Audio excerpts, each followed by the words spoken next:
Okey, Assalamualaikum dan apa khabar semua. Okey, hari ni aku nak bawa hampa semua ikut aku sekali pergi kerja dengan menaiki skuter Aventa Vanguard 250 SA ni. Skuter pertama aku ni, pengalaman pertama lah aku ride pergi ke tempat kerja. Setiap hari aku akan harungi jalan yang agak sesak lah. Jadi yang ni memang real life test untuk nak tengok sejauh mana bestnya Vanguard 250 ni. Pagi-pagi macam ni biasalah ramai akan keluar lah. So kalau hampa tengok sekarang ni, yang ni suasana dekat highway daripada Sungai Dua ke Semayang lah. Tapi satu benda lah yang aku suka pasal Vanguard 250 ni, bila throttle sentuh je dia terus pergi. Dia bagi respon yang smooth. Pick up dia agak sedap, tak terlalu agresif lah sampai terkejut. Tapi cukup kuat untuk memotong perlahan dan juga join traffic light ni dengan rasakan confident lah, dengan yakin. Suspension pun dia rasa selesa, terutamanya bila kita melalui jalan-jalan yang kecil ataupun bonggol yang agak sederhana lah. Tak kerat, tak lembek lah. Just nice untuk nak bawa harian lah. Macam aku ni nak bawa pergi kerja ni, memang okey lah, just nice.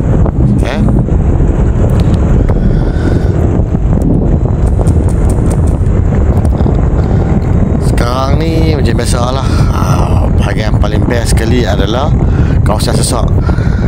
Di sini lah tempat di mana aku betul-betul rasa kelebihan skuter ni kat sini. Walaupun ni skuter CC dia 250, saiz dia tak terasa besar. Di celah-celah kereta ni, body dia masih lagi senang dikawal. Sebab Vanguard ni dia tak terlalu lebar berbanding dengan skuter-skuter CC 250 yang lain. Handle dia pun ringan, jadi aku boleh kawal dengan satu tangan je. Kalau nak adjust glove ke, kan, nak adjust side mirror ke, tak menjadi masalah lah. Ketinggian seat dia pun sederhana, jadi aku mudah lah nak turunkan kaki masa berhenti. Tapi untuk ketinggian 165 dan ke bawah ni, terasa lah sikit. Maksudnya macam aku ni kena ginjat lah. Dan Vanguard ni, untuk penunggang baru ni, dia tak rasa kekok, tak rasa janggal langsung lah bila kita bawa ni. Maksudnya transition, macam aku transition daripada bawa motor biasa dash 125 terus bawa skuter 250cc, tak terasa awkward sangat.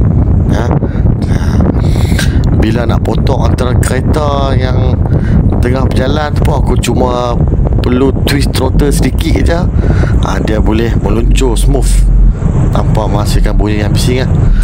Tenang saja.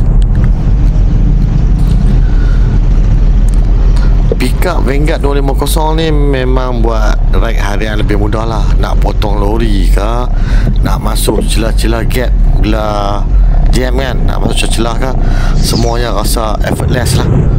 Dengan enjin 250cc ni, dia cukup membantu. Kita bukan yang nak race, bukan nak berlumba, tapi dia bagi keyakinan kat kita lah bila kita bawa tu.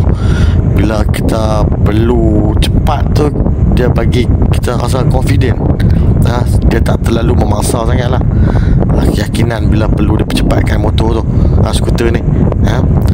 Aku sendiri pun sebagai penunggang baru lah, skuter 250cc ni, dengan skuter ni sejujurnya tak ambil masa yang lama lah untuk aku nak biasakan diri aku. Untuk nak biasakan diri ni tak ambil masa yang lama.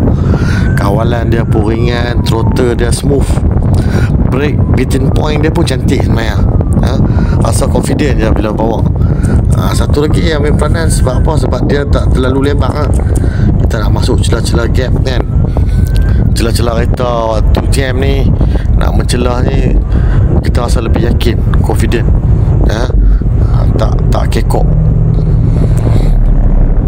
Seat Vanguard 250cc ni sebenarnya agak lebar lah dan empuk. Empuk ni kalau nak banding dengan model yang lain, aku rasa Vanguard ni antara yang empuk lah. Cuma keburukan dia adalah dia tak waterproof lah. Kalau hujan ke memang basah pungkok. Selok tu memang basah, tak pakai baju hujan.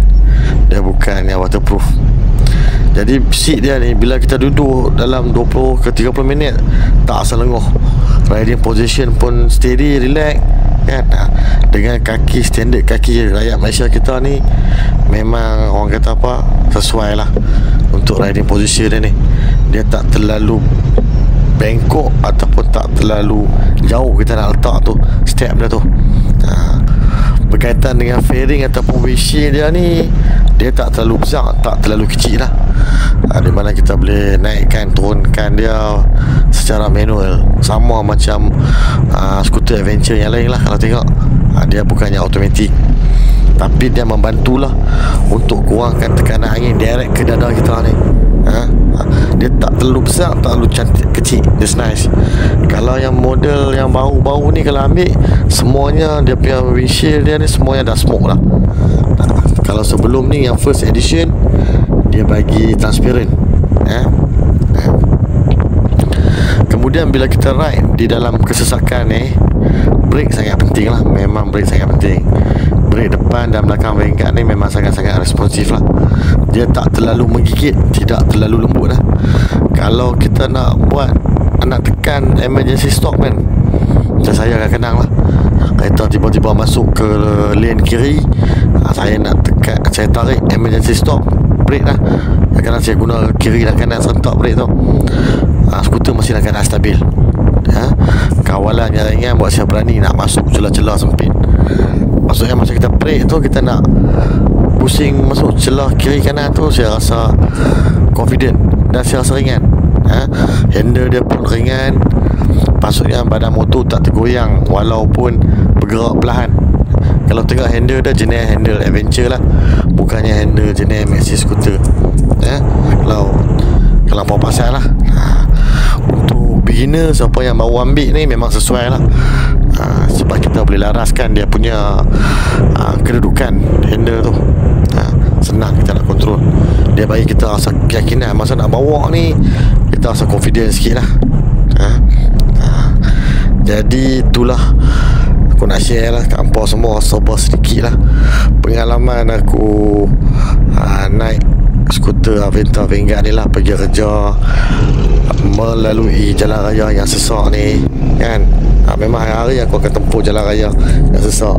Kalau sebelum ni naik motosikal senang, kita nak selit. Kali ni naik skuter CC 250. Inilah aku punya pengalaman, experience lah aku nak share dengan hampa semua. Sebab ada orang tanya aku, naik skuter ni okey kan, kalau nak masuk sesuai kan untuk town touring, nak masuk jam ni, nak tempuh jam ni okey kan. Sebab setengah skuter yang besar kan, yang lebar, dia tak boleh nak mencelah-celah, so dia akan tunggu belakang kereta. Jadi sama macam naik kereta jugalah, dia tak menjimatkan masa pun. Kalau jam pun dia sangkut juga. So aku rasa itulah, sabar sikit lah aku nak kongsi dengan hampa pengalaman. Buat siapa-siapa yang baru nak beli, yang ni lah sabar sikit pengalaman yang aku boleh share dengan hampa. Okay, check it out. Jumpa lagi untuk video akan datang. Assalamualaikum semua.